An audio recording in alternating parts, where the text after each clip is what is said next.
मुख्य समाचारों के बाद अब खबरें विस्तार से। राहुल गांधी और यूपीए की पूर्व चेयरपर्सन सोनिया गांधी पर दर्ज एफआईआर को लेकर कांग्रेस पार्टी ने सोमवार को नेहरू चौक में जोरदार विरोध प्रदर्शन किया। ग्रामीण और शहर कांग्रेस अध्यक्ष के नेतृत्व में आयोजित इस प्रदर्शन में बड़ी संख्या में कार्यकर्ता शामिल हुए।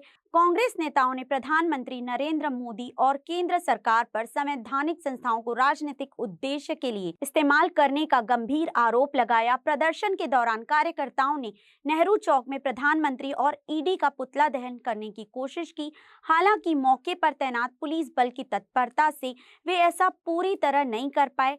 कांग्रेसी नेताओं का कहना था कि जिस मामले में पहले ही क्लीन चिट मिल चुकी है, उसी को वर्षों बाद दोबारा उठाकर एफआईआर दर्ज करना राजनीतिक द्वेष का प्रमाण है। उनका आरोप था कि भाजपा सरकार विपक्ष को दबाने डराने के लिए सरकारी तंत्र का दुरुपयोग कर रही है। नेताओं ने कहा कि केंद्र सरकार लोकतांत्रिक परंपराओं को कमजोर करने का प्रयास कर रही है, जिसका कांग्रेस सड़क से सदन तक पुरजोर विरोध करेगी। प्रदर्शन के दौरान कांग्रेस कार्यकर्ताओं ने केंद्र सरकार की नीतियों के खिलाफ जमकर नारेबाजी भी की।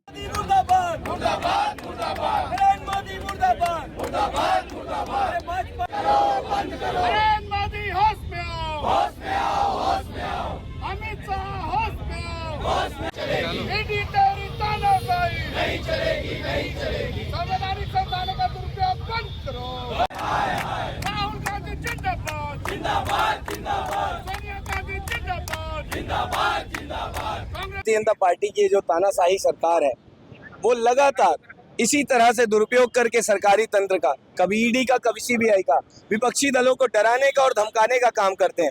आप एक बात बताइए, जिस हेराल्ड मामले में एक बार क्लीन चिट मिल गई है, इतने वर्षों बाद उसमें एफआईआर करने का क्या मतलब है? आप राहुल गांधी से इतना क्यों डर रहे हैं? क्या समस्या है आपको विपक्षी से? आप ये वो लोकतंत्र लाना चाहते हैं जहां विपक्ष रहे ही ना। लोकतंत्र की खूबसूरती ही विपक्ष है। हमारे आदरणीय नेता राहुल गांधी जी, हमारी यूपीए की पूर्व चेयरमैन सोनिया गांधी जी जिस तरह से लड़ाई लड़ रहे हैं, भारतीय जनता पार्टी घबराई हुई है। पूरे देश में इनको पता है कि किस तरह से इन्होंने लगातार अपनी योजनाओं से और अपनी कुरीतियों से पूरे जनता को किस तरह से इन्होंने बर्बाद किया है, देश को इन्होंने किस तरह से बर्बाद किया है। अब उनको पता है कि विपक्ष और मजबूत हो चला है, तो राहुल गांधी जी के ऊपर गलत तरह से इल्जाम लगाते हुए पुनः उसी मामले में जिसमें जांच हो चुकी थी एफआईआर की जा रही है, जिसका हम पुरजोर विरोध करते हैं। जिस प्रकार से कल हमारे नेता प्रतिपक्ष माननीय राहुल गांधी जी, यूपीए की चेयरपर्सन पूर्व माननीय सांसद सोनिया गांधी जी के ऊपर द्वेषपूर्वक, राजनीतिक द्वेषपूर्वक भारतीय जनता पार्टी के द्वारा ईडी का दुरुपयोग करते हुए एफआईआर दर्ज किया है, कांग्रेस उसका पुरजोर विरोध करती है और संवैधानिक संस्थाओं का राजनीतिकरण करके द्वेषपूर्वक कार्रवाई नहीं होना चाहिए। कांग्रेस चाहती है कि भारतीय जनता पार्टी द्वेषपूर्वक कार्रवाई बंद करे और हेराल्ड मामले में पहले भी बहुत सारे जांच हुई है जिसमें कुछ नहीं पाया गया है और सोनिया गांधी, राहुल गांधी निर्दोष हैं। हम चाहते हैं कि भारतीय जनता पार्टी ईडी का दुरुपयोग न करे, आईटी का दुरुपयोग न करे, सीबीआई का दुरुपयोग न करे और इसी के लिए हम लोग आज प्रधानमंत्री और ईडी का पुतला जलाएं। धन्यवाद। जय हिंद, जय भारत।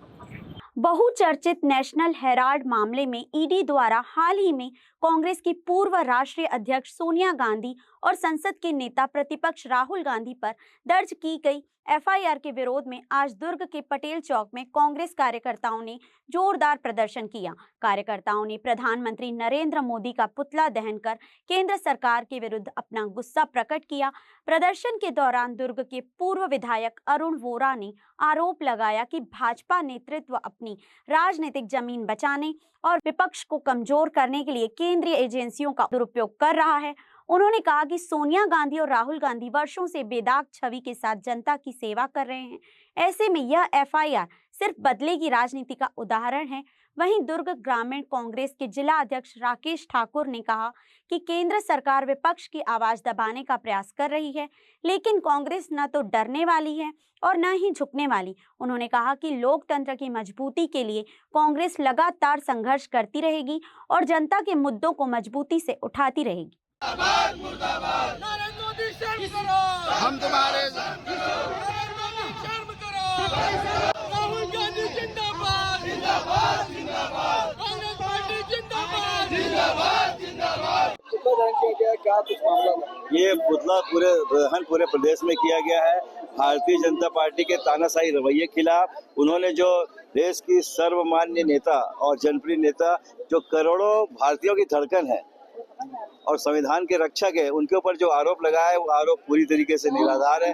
FIR अपनी एजेंसियों के माध्यम से कुछ भी कर सकती है। भारतीय जनता पार्टी की केंद्र सरकार एजेंसियों का दुरुपयोग कर रही है और बेदाग है हमारे नेता। इस बात को पूरा देश जानता है, पूरा विश्व जानता है। भारतीय जनता पार्टी उनकी लोकप्रियता से बौखला गई है केंद्र की भाजपा सरकार, क्योंकि मुद्दों से ध्यान भटका रही है, कुछ कर नहीं पाई है केंद्र की भाजपा सरकार 11 साल में। और प्रदेश में तो बिल्कुल मतलब आप देखिए कि कुंभकर्ण नींद में सोई सरकार। तो कुछ तो लोगों का ध्यान बटाने के लिए उन्होंने ये किया, उसका हम विरोध करते हैं। उसी विरोध स्वरूप आज पुतला दहन। भारतीय जनता पार्टी सिर्फ बदले की राजनीति करता है। आपको बता देना चाहता हूँ, नेशनल हेराल्ड जो अखबार है वो बहुत पुराना है। इसके पहले भी कई बार भारतीय जनता पार्टी की सरकार आते रही है, कभी ऐसे नहीं हुआ। लेकिन नरेंद्र मोदी जो है वो विपक्ष को रहने ही नहीं देना चाहता। वो राहुल गांधी जी, सोनिया गांधी जी के आवाज को दबाना चाहते हैं और इसी कारण पहले ईडी भेजे, अभी ACBI EOW में फिर शिकायत हुई है, फिर केस दायर किए। मैं आपको बता देना चाहता हूँ, राहुल गांधी जी को जितना उनके आवाज को दबाने की कोशिश करेंगे उतना ही वो फिर छन के आएंगे और वो दबने वाले, झुकने वाले नहीं, वो लड़ने वाला है। ये केंद्र की सरकार है जो विपक्ष को दबाना चाह रही है। और दूसरी तरफ आप देख रहे होंगे पीछे इतनी बड़ी जो अभी चक्का जाम जो हो रहा है, ये चक्का जाम जो है भारतीय जनता पार्टी का जो मूल्य जो बढ़ा है, गाइडलाइन जो बढ़ा है जमीनों में, उसके कारण आज विरोध हो रहा है। और आपको एक चीज बता देना चाहता हूं मैं कि ये जो भीड़ आपको दिख रही है, जो अभी जमीन वृद्धि वाले में जो आए हैं, ये भीड़ में भारतीय जनता पार्टी के 70% लोग अभी यहाँ पे विरोध कर रहे हैं। मैंने पहली बार अपनी लाइफ में देखा है कि कोई आदमी, कोई कार्यकर्ता अपने ही सरकार का विरोध, वो साक्षात अभी आप देख सकते हैं। ये स्थिति इस सरकार का है। आपको बता देना चाहता हूँ 2018 में भारतीय जनता पार्टी 15 सीट पे सिमट गई थी। अभी अगला चुनाव होगा 2028 में, ये 2.5 पार नहीं कर पाएगा, 10 पार नहीं कर पाएगा। इसका कारण ये है, एक सिंगल वर्ग बता दीजिए जो इस सरकार से खुश होगा। न महिला खुश है, न किसान खुश है, न युवा खुश है, न बिजनेसमैन खुश है, व्यापारी खुश है, न नौकरी पेशा खुश है। कोई वर्ग इनसे खुश नहीं है। इसलिए मैं आपको बता देना चाहता हूँ कि अगले चुनाव में भारतीय जनता पार्टी छत्तीसगढ़ में 10 सीट पे भी नहीं आने वाली। राज्य सरकार द्वारा रजिस्ट्री शुल्क में की गई बढ़ोतरी के विरोध में प्रॉपर्टी डीलरों का आंदोलन 11वें दिन और उग्र हो गया। मंगलवार को प्रदर्शनकारी डीलरों ने दुर्ग पटेल चौक की ओर कूच करते हुए चक्का जाम की कोशिश की। बड़ी संख्या में मौजूद पुलिस बल और जिला प्रशासन के अधिकारियों ने उन्हें रास्ते में रोकने का प्रयास किया, लेकिन प्रदर्शनकारियों ने लगातार आगे बढ़ने की कोशिश जारी रखी। काफी समझाइश के बावजूद भीड़ नहीं मानी और हालात धक्का मुक्की तक पहुंच गए। मौके पर स्थिति उस समय बिगड़ गई जब कुछ प्रदर्शनकारियों ने पानी पाउच का झूठा पानी अधिकारियों पर फेंक दिया। इसके बाद पुलिस ने स्थिति नियंत्रण में करने के लिए हल्का बल प्रयोग करते हुए प्रदर्शनकारियों को तितर-बितर किया। कई प्रदर्शनकारियों को पुलिस ने मौके से हिरासत में भी ले लिया है। रजिस्ट्री शुल्क बढ़ोतरी के मुद्दे पर रियल एस्टेट कारोबारियों में पहले से नाराजगी थी, लेकिन आज हुई झड़प और लाठीचार्ज के बाद आंदोलन और तेज होने की संभावना है। प्रदर्शनकारी अगली रणनीति क्या अपनाते हैं, यह आने वाले दिनों में साफ होगा। 2 बातें हैं। इनकी जो मांग थी वो ज्ञापन था, वो ज्ञापन ले लिया जाएगा, ज्ञापन विधिवत शासन तक पहुंचा दिया जाएगा। लेकिन इस धरना प्रदर्शन में सड़क में जाम लगाए थे और कुछ लोग ऐसे थे जो जानबूझकर न्यूसेंस पैदा करने का प्रयास कर रहे थे।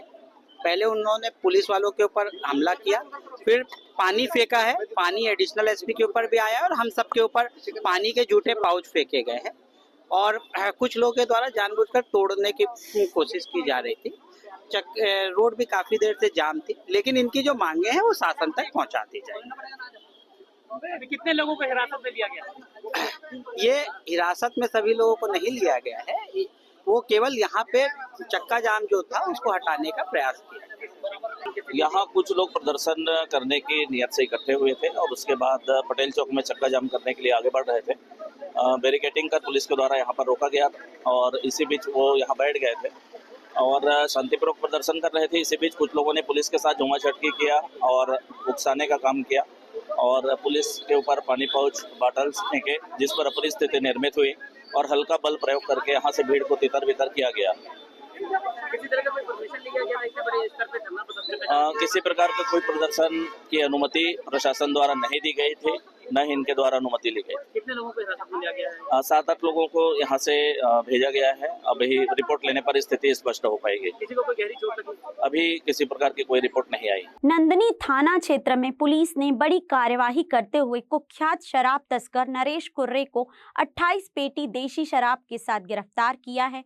क्राइम ब्रांच की टीम को यह सफलता गुप्त सूचना के आधार पर मिली, लेकिन इस कार्यवाही ने अब आबकारी विभाग की लापरवाही और संभावित मिलीभगत पर भी गंभीर सवाल खड़े कर दिए हैं। जांच में पता चला है कि तस्करों को यह भारी मात्रा की शराब नंदनी खुंदनी स्थित शासकीय देशी शराब दुकान से उपलब्ध कराई गई थी, जबकि नियमानुसार किसी भी व्यक्ति को केवल 4 बोतल और 16 पौवा ही बेचे जा सकते हैं। इसके बावजूद 28 पेटी शराब का तस्करों तक पहुंचना यह दर्शाता है कि दुकान प्रबंधन और विभागीय निगरानी में भारी चूक हुई है। पुलिस ने दुकान में काम करने वाले 2 छोटे कर्मचारियों पर कार्यवाही की है। सीसीटीवी मॉनिटरिंग, शराब स्टॉक की देखरेख और संपूर्ण संचालन की जिम्मेदारी क्षेत्रीय आबकारी अधिकारी पर होती है। ऐसे में विभाग की भूमिका को लेकर अब कई शंकाएं उठने लगी हैं।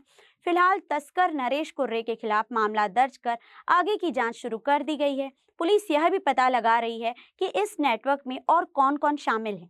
ये मुखबिर से सूचना मिली थी कि कोई टाटा सफारी ने वो एक जो शराब का परिवहन करने वाला है, और इसी सूचना के आधार पे पथरिया चौक के आसपास पुलिस ने जब चेकिंग चालू किया तो सूचना के मुताबिक वहाँ पे एक टाटा सफारी पुरानी आती हुई दिखी थी। उसको भी चेक किया गया तो सच में उसमें से 28 पेटी शराब वहाँ पे से जब्त हुआ। जब चेक किया तो पाया कि वो जो शराब है वो यही छत्तीसगढ़ की ही शराब थी, बाहर स्टेट की नहीं थी। तो पुलिस ने उसमें जो व्यक्ति थे उनको तत्काल वहाँ पे अपनी हिरासत में लिया, पूछताछ किया। तो पूछताछ में 4 आरोपी को हम लोगों ने तत्काल गिरफ्तार किया, और साथ ही जब तस्दीक किया, पूछताछ और विवेचना भी की, तो उसके बाद पता चला कि जो शराब भट्टी है, जो वहाँ से 2 लोग जो थे वो लोग इसमें संलिप्त पाए गए, तो उनको भी अपने पुलिस ने हिरासत में लिया है और इसमें आगे की कार्रवाई कर रहे हैं। ये नंदनी के शराब भट्टी के है। अंबिकापुर में आयोजित 2 दिवसीय क्वान मार्शल आर्ट प्रतियोगिता में बिलासपुर के 21 बच्चों ने शानदार प्रदर्शन करते हुए गोल्ड मेडल जीतकर जिले का मान बढ़ाया है। प्रदेश भर से प्रतिभागियों ने हिस्सा लिया था, जिसमें बिलासपुर के बच्चों ने अपनी मेहनत और प्रतिभा से सभी का ध्यान आकर्षित किया। क्वान किडो कराटे, ताइक्वांडो और ओशो का मिश्रण है और एक नया उभरता खेल है। इस खेल में महारत हासिल कर रहे इन बच्चों के पास अभी भी संसाधनों की कमी है।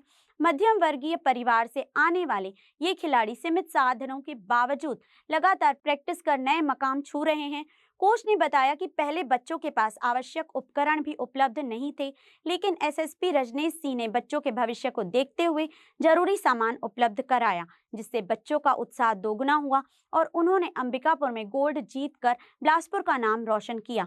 प्रतियोगिता के बाद सभी विजेता खिलाड़ी एसएसपी से मिलकर उनका आभार व्यक्त करने पहुंचे। हालांकि इस प्रतिभावान बच्चों की चुनौतियां अभी खत्म नहीं हुई हैं। अब उन्हें जम्मू में होने वाली नेशनल प्रतियोगिता में हिस्सा लेना है। इसके लिए आर्थिक सहयोग और खेल सुविधाओं की जरूरत है। खिलाड़ियों, कोच और प्रेसिडेंट ने जिला प्रशासन से खेल सुविधाओं और आर्थिक मदद उपलब्ध कराने की मांग की है। क्वान एक मार्शल आर्ट है, ताइक्वांडो और कराटे और उशू का मिक्स है। ये इंटरनेशनल ओलंपिक कमेटी और यूनिवर्सिटी सीबीएसई गेम में इंक्लूड है। क्वानकिडो नया गेम है। इसकी प्रेसिडेंट मैडम नीरू हैं, वाइस प्रेसिडेंट बोगल सर जी हैं, और एसपी सर के माध्यम से ये बच्चे बहुत आगे बढ़ रहे हैं। पहले हमारे पास में कुछ भी सामान नहीं था, इक्विपमेंट्स नहीं था, उन्होंने प्रोवाइड कराया। अभी हमारे पास सबसे बड़ा प्रॉब्लम ये है, हमारे पास कोई इंडोर प्लेस नहीं है। सही बच्चे ऐसे ओपन में प्रैक्टिस करते हैं, फिर भी सब ने मेडल निकाला और इनका सिलेक्शन 16 से 18 जनवरी जम्मू में नेशनल हो रहा है, उसके लिए हुआ है। जम्मू में जो गोल्ड निकालेगा वो रोमानी के लिए जाएगा।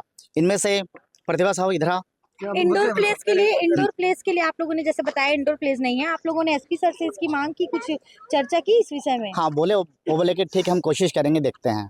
हमारे बिलासपुर के 21 बच्चे 28 तारीख को यहाँ से गए थे। 2 दिवसीय वहाँ पे ये वो था, खेल था, जहाँ पे हमारे 21 बिलासपुर के बच्चों ने खेला और 21 के 21 बच्चे मेडल लाए और हमारी टीम सेकंड आई। और हमारे एसपी सर का बहुत सहयोग है इसमें। इससे पहले भी जब हम नेशनल खेलने गए थे तो सर ने अपनी तरफ से बच्चों को बहुत प्रोत्साहित किया और जो भी उनके पास जिस चीज़ की कमी थी उन्हें प्रोवाइड करवाया। कितने दिन का कार्यक्रम था? ये 2 दिवसीय था। क्या खेलने?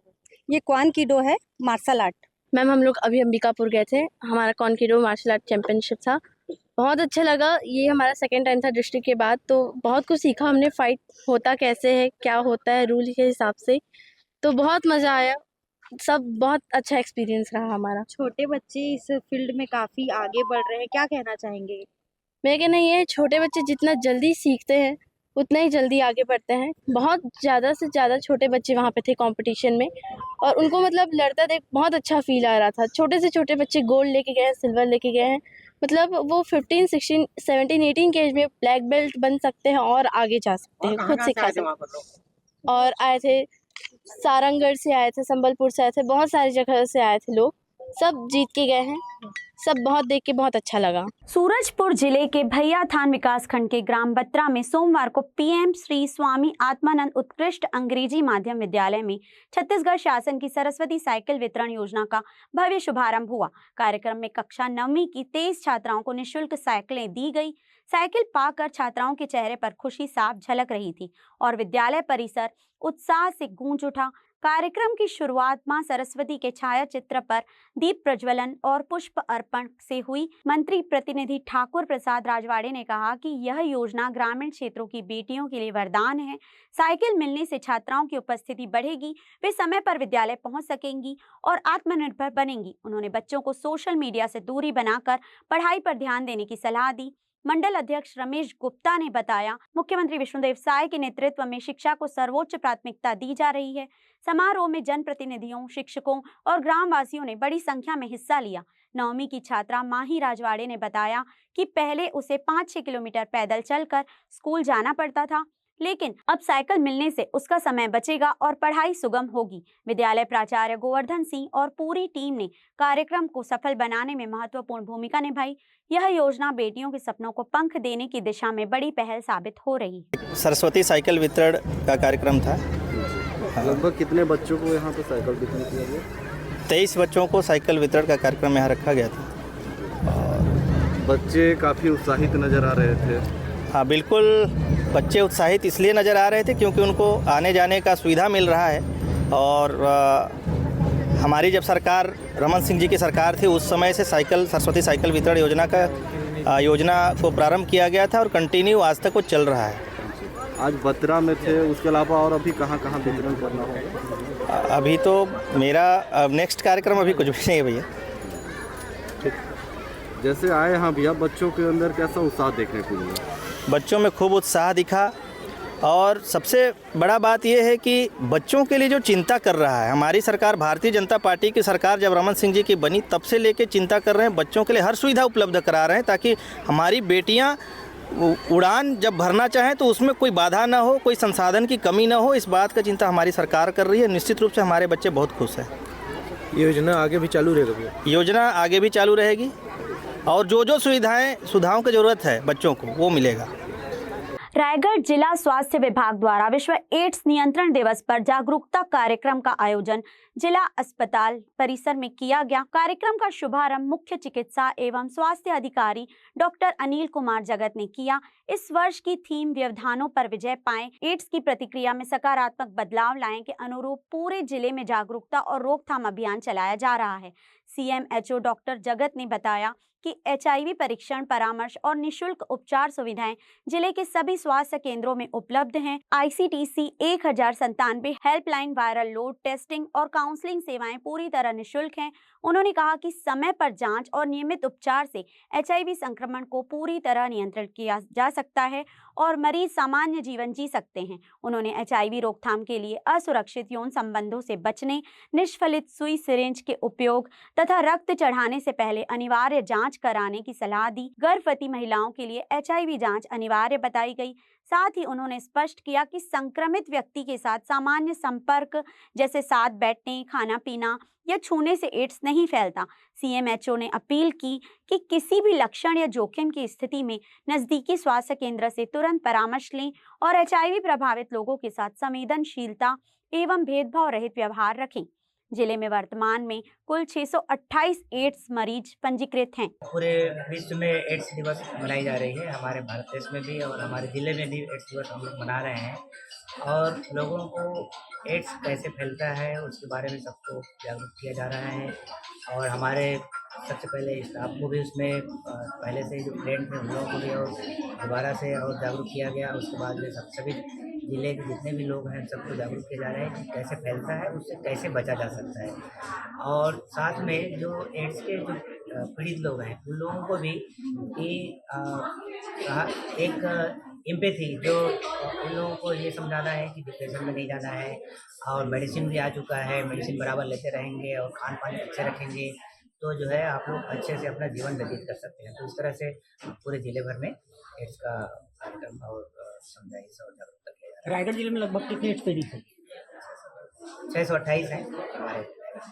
सर स्लम एरिया में ज़्यादातर देखा जाता है इस तरीके की मतलब बीमारियां ज़्यादा होती हैं, तो उसके लिए क्या प्रचार प्रसार कर रहे हैं? जी हमारे जो विभाग के लोग भी वहाँ पे जा करके जागरूक करते हैं, साथ में कुछ कैंपेन करते हुए और साथ में हमारे कुछ NGOs भी हैं उन लोग की मदद से हम वहाँ पे जा करके लोगों को समझाइश देते हैं और उसके प्रोटेक्शन के माध्यम से कैसे कैसे प्रोटेक्ट किया जा सकता है उसका माध्यम के बारे में बताते हैं, टेस्ट करते हैं लोगों को और जागरूक करते हैं। आज के बुलेटिन में बस इतना ही। मुझे दीजिए इजाजत। देखते रहिए हॉर्नबिल टीवी।